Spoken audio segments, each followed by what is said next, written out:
Assalamualaikum warahmatullahi wabarakatuh. Perkenalkan, nama saya Robiatul Adawiyah dengan nomor induk mahasiswa 1986206055 dari kelas 6A Prodi PGSD. Di sini saya akan melakukan presentasi pada mata kuliah Desain Penelitian Tindakan Kelas yang diampu oleh Bapak Dr. Andes Mawardi MPD. Presentasi kali ini berjudul peningkatan hasil belajar PKN melalui metode Information Search pada siswa kelas 4 SDN Karangtengah 3, Kota Tangerang. Pada bab 1, pendahuluan. Pastinya ada latar belakang. Latar belakang pada penelitian ini, proses pembelajaran PKN dengan melakukan suatu model dalam proses belajar mengajar. Pembelajaran PKN tidak membosankan bagi siswa. Metode pembelajaran tipe Information Search, metode pembelajarannya yang menuntut siswa ini aktif dalam mencari informasi sehingga mereka menemukan sendiri apa yang dipelajari dari berbagai sumber pelajaran. Sumber belajar dapat berupa dokumen, buku teks, artikel, maupun yang sekarang adalah internet. Pasti semua sudah pada tahu ya mengenai internet gitu. Anak-anak kecil juga sudah paham mengenai internet. Nah, maka penulis akan mengadakan penelitian dengan judul Upaya Meningkatkan Hasil Belajar PKN tentang Globalisasi melalui penggunaan metode pembelajaran Information Search pada siswa kelas 4 SDN Karangtengah 3, Kota Tangerang. Di sini, peneliti memiliki identifikasi masalah. Yang pertama, ada pembelajarannya masih berpusat pada guru. Yang kedua, metode pembelajarannya belum bervariasi. Yang ketiga, kegiatan pembelajarannya terkesan monoton. Yang keempat, pendayaan guna sumber belajar yang belum optimal. Yang kelima, rendahnya hasil belajar pada mata pelajaran PKN sehingga siswa sulit untuk mencapai tujuan belajar. Ya, selanjutnya ada rumusan masalah. Peneliti menemukan masalah-masalah pada penelitian kali ini. Yang pertama ada bagaimana aktivitas penerapan metode Information Search pada mata pelajaran PKN, materi globalisasi di kelas 4, SD Negeri Karangtengah 3, Kota Tangerang. Rumusan masalah yang kedua, bagaimana upaya meningkatkan hasil belajar PKN di kelas 4, SD Negeri Karangtengah 3, Kota Tangerang melalui metode Information Search. Tujuan penelitian. Di sini ada dua tujuan penelitian. Yang pertama, menerapkan metode Information Search pada mata pelajaran PKN, materi globalisasi di kelas 4, SD Negeri Karangtengah 3, Kota Tangerang. Tujuan penelitian yang kedua, meningkatkan hasil belajar PKN di kelas 4, SD Negeri Karangtengah 3, Kota Tangerang melalui metode Information Search. Manfaat penelitian. Bagi teoritis, manfaatnya peneliti ini dapat diperluas pada pembelajaran lain dengan menggunakan metode Information Search. Nah, di sini bukan hanya pelajaran PKN saja yang bisa menggunakan metode Information Search. Mungkin masih banyak pelajaran-pelajaran lainnya yang bisa menggunakan metode Information Search. Lalu, manfaat bagi siswa, menumbuhkan motivasi belajar siswa. Motivasi dalam belajar. Dan manfaat bagi guru meningkatkan hasil belajar baik kognitif maupun afektifnya. Dan masih bagi guru juga manfaatnya mengetahui strategi pembelajaran yang bervariasi untuk memperbaiki dan meningkatkan pembelajaran PKN dalam materi globalisasi. Nah, bagi sekolah, manfaatnya adalah kepala sekolah dapat membuat program pelatihan untuk guru dalam meningkatkan kemampuan penggunaan metode belajar. Oke, di sini sudah bab 2 mengenai landasan teori dan kerangka berpikirnya. Di sini ada landasan teori dari belajar dan hasil belajar. Belajar pada hakikatnya adalah perubahan yang terjadi di dalam diri seseorang setelah melakukan aktivitas tertentu. Perubahan tersebut haruslah bersifat permanen, tahan lama, dan tidak berlangsung sesaat. Bagaimana perubahan itu bisa berlangsung lama dan tidak hanya sesaat. Nah, dalam belajar ini saja emang perlu belajar, tapi harus diimbangi dengan latihan dan pengalaman.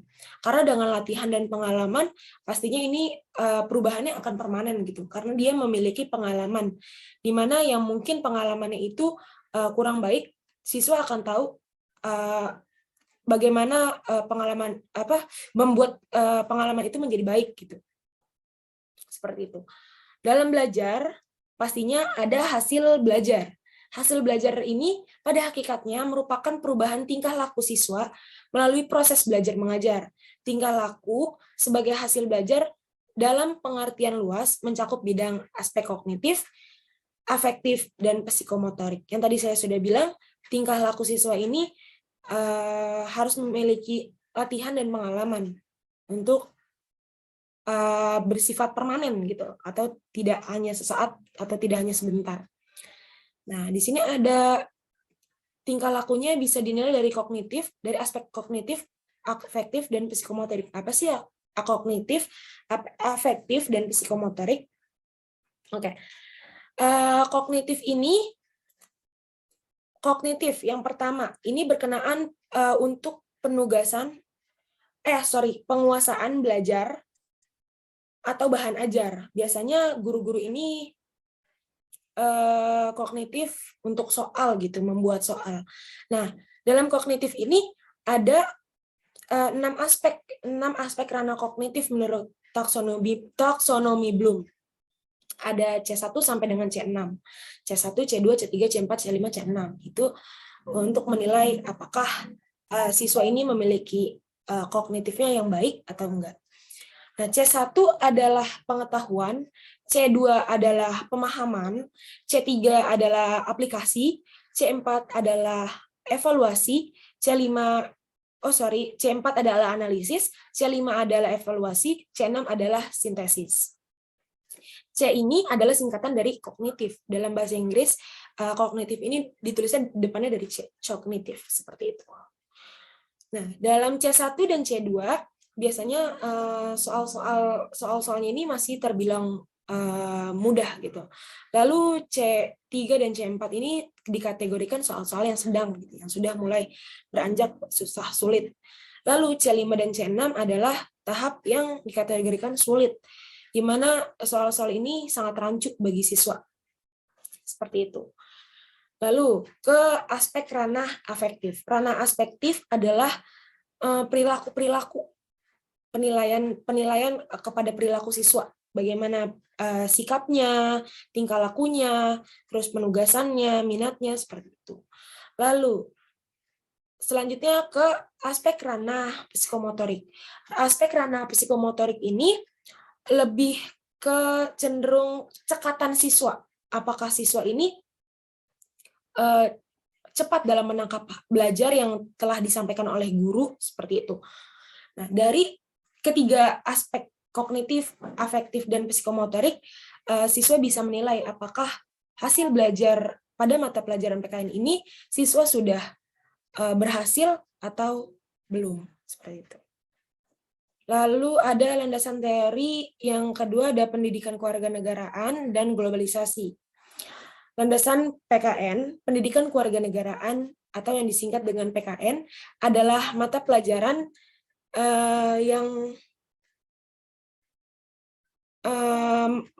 yang mengetahui tentang pemerintah, tata cara demokrasi, tentang kepedulian, sikap pengetahuan politik, serta berorientasi pada pengembangan berpikir kritis dan bertindak demokratis, serta ikut berperan dalam percaturan globalisasi, seperti itu. Nah, PKN sendiri ini dalam SD pastinya sangat membosankan gitu, terkesan membosankan karena mengenai politik seperti itu. Kadang anak-anak SD belum paham mengenai politik. Nah, dan buku-buku PKN ini biasanya kebanyakan hanya tulisan dan dia hanya monoton banget gitu bagi siswa. Makanya peneliti menggunakan metode information search untuk suatu keberhasilan pembelajaran PKN agar pada pembelajaran PKN ini siswa tidak membosankan.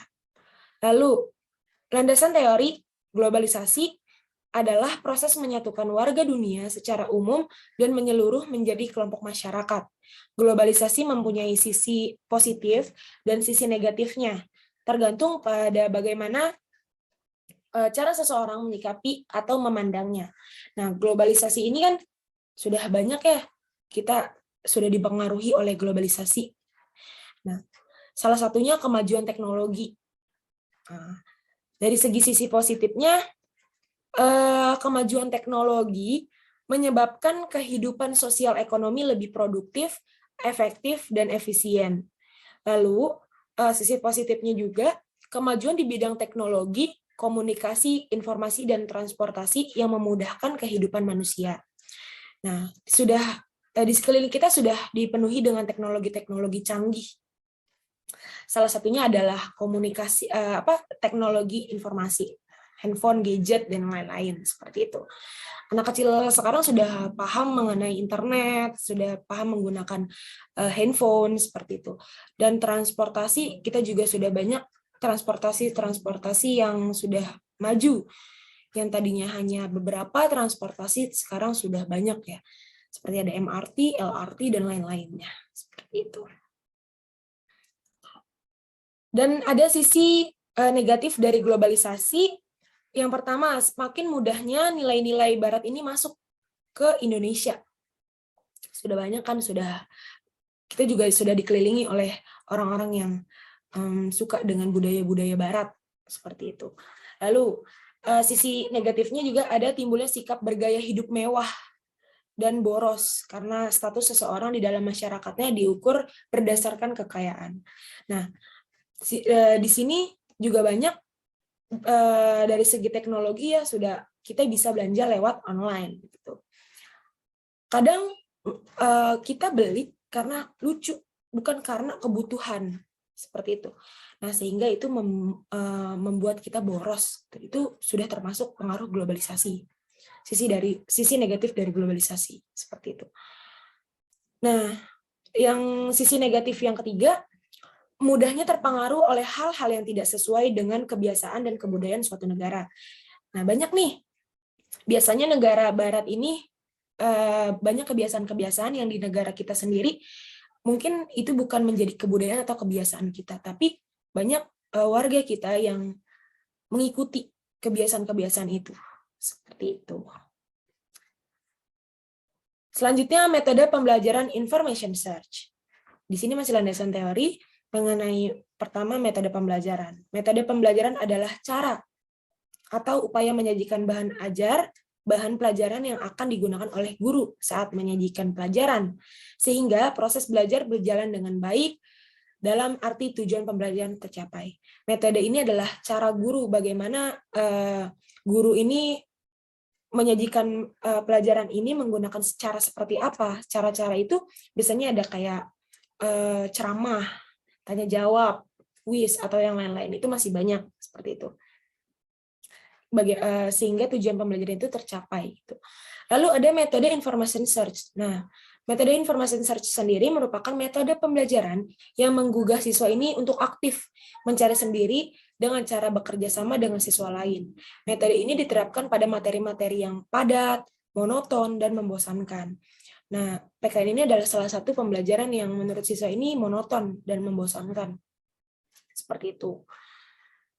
Nah, dalam metode information search, siswa ini bisa mencari tahu sendiri, bahkan bisa dengan temannya, bisa dari artikel.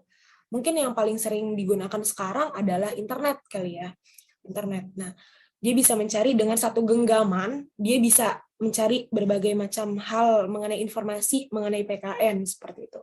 Itu memudahkan siswa. Nah, selanjutnya, karakteristik anak usia sekolah dasar. Menurut Piase, usia SD ini umur dari 7 tahun sampai dengan 12 tahun. Nah, karena peneliti ini akan meneliti siswa kelas 4, maka rentan usianya yaitu 9 sampai dengan 10 tahun. Itu udah termasuk usia-usia anak kelas 4 pada umumnya. Nah, usia pada tahap itu memiliki tahap perkembangan yang operasional konkret yang aktivitasnya difokuskan pada objek-objek dan peristiwa yang nyata.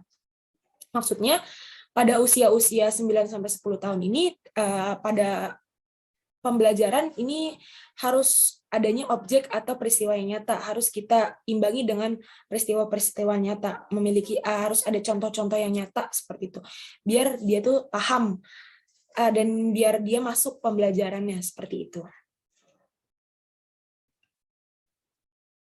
Nah, pada penelitian ini sudah banyak peneliti yang meneliti dengan judul yang sama. Nah, penelitian yang relevan, ada 2 penelitian yang relevan. Yang pertama, peneliti menurut Ipung Purnasari dari UIN Sunan Kalijaga, Yogyakarta dengan judul Penerapan Strategi Information Search sebagai upaya meningkatkan prestasi belajar siswa kelas 5 pada mata pelajaran Ilmu Pengetahuan Sosial di MIN Yogyakarta II. Perbedaannya yaitu di sini peneliti menggunakan siswa kelas 5 dan mata pelajarannya yang berbeda. Kelasnya, pelajarannya, dan sekolahnya. Penelitiannya berbeda dengan penelitian yang ini. Lalu penelitian yang kedua, ada penelitian dari Munasikah IAIN Wali Songo dengan judul Upaya Meningkatkan Pemahaman Mata Pelajaran Al-Quran Hadis pada materi pokok kandungan Surat An-Nasr melalui strategi Information Search pada siswa kelas 4 MI Suderejo, Tegalrejo, Magelang. Nah, memiliki perbedaan pada penelitian yang ini, yaitu dari segi mata pelajarannya. Kalau penelitian Munasika mengambil mata pelajaran Al-Quran Hadis, kalau yang sekarang, yang saya, adalah mata pelajaran Ilmu Pengetahuan Sosial. PKN. Seperti itu. Dan pastinya sekolahnya juga berbeda. Di sini penelitian Munasika di MI Sudarejo, Tegal. Lalu ada kerangka berpikir. Kerangka berpikir peneliti sebelum melakukan observasi, melihat kondisi saat itu, yang pertama, metode pembelajaran yang digunakan metodenya masih konvensional. Yang kedua, siswanya masih pasif dalam kegiatan pembelajarannya. Yang ketiga, pendayaan guna sumber belajar belum optimal. Yang keempat, rendahnya hasil belajar siswa. Nah, dalam kondisi saat ini, maka peneliti memiliki tindakan yang pertama, penerapan metode pembelajaran information search, dan yang kedua, meningkatkan aktivitas siswa dalam pembelajaran melalui metode information search di kelas. Dari tindakan tersebut, pastinya memiliki tujuan dan hasil. Tujuan dan hasilnya, hasil belajar siswanya ini meningkat. Yang ketiga, ada metode penelitian. Bab 3, metode penelitian. Oke, pada pendekatan penelitian, ini menggunakan jenis penelitian menggunakan PTK, penelitian tindakan kelas. Penelitian ini dilakukan dengan menggunakan model kemis, and McTaggart. Pelaksana ini berbentuk spiral. Nah, dia memiliki 2 siklus. 2 siklusnya ini dimulai dari perencanaan, tindakan, pengamatan, refleksi. Balik lagi dia ke perencanaan kembali, lalu tindakan, pengamatan, dan refleksi kembali. Ini merupakan dasar untuk ancang-ancang pemecahan masalah. Seperti itu. Yang kedua, ada kehadiran dan peran peneliti di lapangan. Nah, peneliti ini berkolaborasi dengan 2 rekan sejawatnya untuk melakukan observasi. Dan yang lain, membantu peneliti dalam mengamati tindakan guru dan siswanya di lapangan. Yang satu, tadi kan saya bilang 2 rekan teman sejawat berkolaborasi untuk mengamati observasi. Yang observasi yang pertama, guru kelas 3, dan observasi yang kedua, guru kelas 4. Seperti itu. Tempat dan waktu penelitian. Peneliti ini memiliki waktu penelitian, dimulai dari membuat proposal. Membuat proposal ini dilakukan pada tahun 2015, bulan November, sampai dengan Februari 2016. Ini 4 bulan ya, November, Desember, Januari, Februari, ya, 4 bulan. Lalu dalam proposal Lanjut ke seminar proposal. Seminar proposal ini dilakukan pada bulan Maret 2016. Selanjutnya dari seminar proposal, peneliti ini ada revisi hasil proposal yang dilaksanakan pada bulan Maret 2016. Selanjutnya ada siklus 1, melakukan siklus 1 dan siklus 2 dilakukan pada bulan April sampai dengan bulan Mei 2016. Siklus 3 dilakukan di bulan April 2016, dan pengolahan data dilakukan pada bulan Mei 2016, dan yang terakhir laporan atau ujian dilakukan pada bulan Juni 2016. Seperti itu. Adapun instrumen penelitian. Instrumen penelitian hasil belajar PKN. Konseptualnya, hasil belajar PKN adalah kemampuan-kemampuan yang dimiliki siswa setelah melakukan kegiatan pembelajaran meliputi ranah kognitif, afektif, dan psikomotorik yang sudah saya jelaskan sebelumnya. Lalu ada definisi operasionalnya. Operasionalnya, hasil belajar PKN adalah skor untuk mengukur tentang makna globalisasi, menganalisa dampak positif dan negatif terhadap globalisasi, pengaruh globalisasi dalam bidang kehidupan. Instrumen yang kedua ada metode information search, mengenai metode information search. Definisi konseptual dari metode information search diterapkan pada materi-materi yang membosankan. Nah, tujuannya metode ini yaitu memberikan dampak positif bagi peserta didik dalam menerima materi yang dibahas sehingga siswa ini aktif dalam pembelajaran. Seperti itu. Definisi yang kedua adalah definisi operasional. Siswa dapat mengkonstruksi pengetahuan yang sudah dimiliki melalui pembelajaran kooperatif atau kerjasama serta dapat mengembangkan inisiatif dan tanggung jawab belajar. Lalu ada indikator keberhasilan. Nah, di sini bisa dikategorikan berhasil jika siswa ini dikatakan meningkat secara klasikal jika minimalnya 85%, lebih dari KKM. Nah, di sekolah itu KKM-nya memiliki nilai 75. Kalau dia lebih dari 75 itu dikatakan berhasil. Dan tindakan dikategorikan berhasil jika 100% proses pelaksanaan tindakan guru telah sesuai dengan skenario pembelajaran. Nah, bisa dikategorikan berhasil juga kalau pelaksanaan PTK ini sesuai dengan RPP atau skenario pembelajarannya. Seperti itu. Kalau dia melenceng jauh ya seperti itu, ya itu bisa dikategorikan tidak berhasil. Selanjutnya teknik pengumpulan data.